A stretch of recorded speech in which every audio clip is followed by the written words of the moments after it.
এই লেসনে আমি আপনাদেরকে একটি ব্যানার ডিজাইন করার প্রজেক্ট দেখাবো, যেটি আমি এখানে করেছি। দেখুন, তো ব্যানার ডিজাইনের প্রথমে আমরা সাইজ দেখে নিই। এটি 880 বাই 254। দ্যাট মিন্স আপনার ওয়েবসাইটে যে একদম হেডারে যে ব্যানারটি থাকে সেই ব্যানারটি এটি। তো এই ব্যানারটি আমরা করব। তো এই ব্যানারের জন্য আমরা ঠিক সেম সাইজই প্রথমে নিয়ে নিব। তার আগে আমরা ঠিক এই একটু দেখুন, যেখানে একটি ব্ল্যাক থেকে নেভি ব্লু এরকম একটি গ্রেডিয়েন্ট ইউজ করা হয়েছে।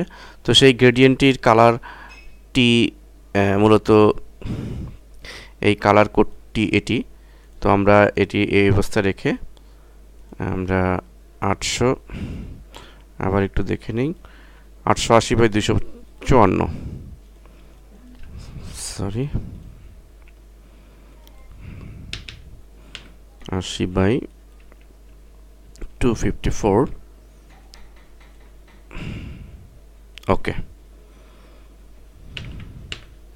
তো লক্ষ্য করুন এখানে আমরা যে কালার কোডটি ইউজ করেছি, ফোরগ্রাউন্ড কালারে 0E1422, ফুললি ব্ল্যাক না, কিছুটা কম রয়েছে, এবং ব্যাকগ্রাউন্ডের কালারটি মূলত 2C4065। তো এই কালারটি ইউজ করেছি, এবং গ্রেডিয়েন্ট আমরা নিয়ে একটা নতুন লেয়ার নিয়ে নিচ্ছি।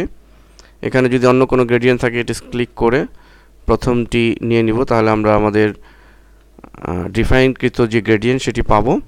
দেন আমরা এখান থেকে স্লাইডলি ড্র্যাগ করব যেন ব্ল্যাকের অংশটুকু কম থাকে।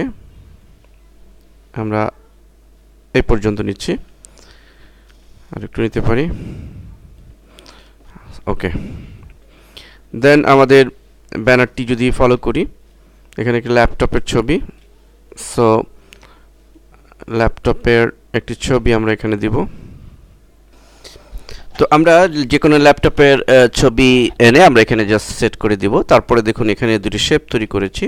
ল্যাপটপে কীভাবে ছবি এনে সেট করা এটি আমি আর দেখাচ্ছি না, এটি খুবই ইজি একটা বিষয়, এই জন্য এটি দেখানোর প্রয়োজন নেই। তবে আমি দুটি শেপ কীভাবে তৈরি করতে হয় সেটি দেখাচ্ছি। তো সেটি ডিফিকাল্ট কিছু নয়, আমরা জাস্ট এখানে প্রথমে এভাবে একটি রেক্টেঙ্গুলার টুল দিয়ে সিলেকশন তৈরি করব। দেন একটি নতুন লেয়ার নিয়ে নিব, এবং এখানে যে গ্রেডিয়েন্টটি রয়েছে সেই গ্রেডিয়েন্টে দিব।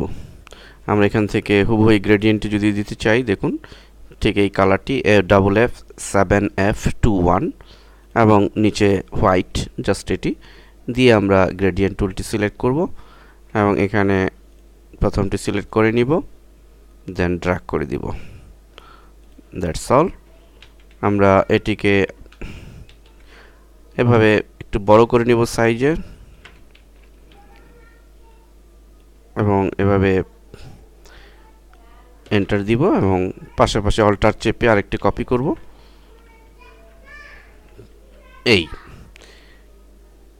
আমরা কন্ট্রোল টি চেপে ইচ্ছা মতো ড্র্যাগ করে আমরা এটি রোটেট করে নিব, এবং মাল্টিমিডিয়া পিসি এভাবে লেখা লিখবে। এবং মাল্টিমিডিয়া পিসি যে ফন্টটি আমি ইউজ করেছি সেটিও অবশ্য লক্ষণীয়। দেখুন ট্রিবিউট MS, এটি একটি ওয়েব 2 স্টাইলের ফন্ট, এবং অনেক কর্পোরেট ওয়েবসাইটে, ভালো মানের ওয়েবসাইটে এটি এই ধরনের ফন্ট ইউজ করে থাকে। সো আমরা এই ফন্টটি ইউজ করব। এভাবে আমরা একটা সুন্দর মানের ব্যানার ডিজাইন করে নিতে পারি।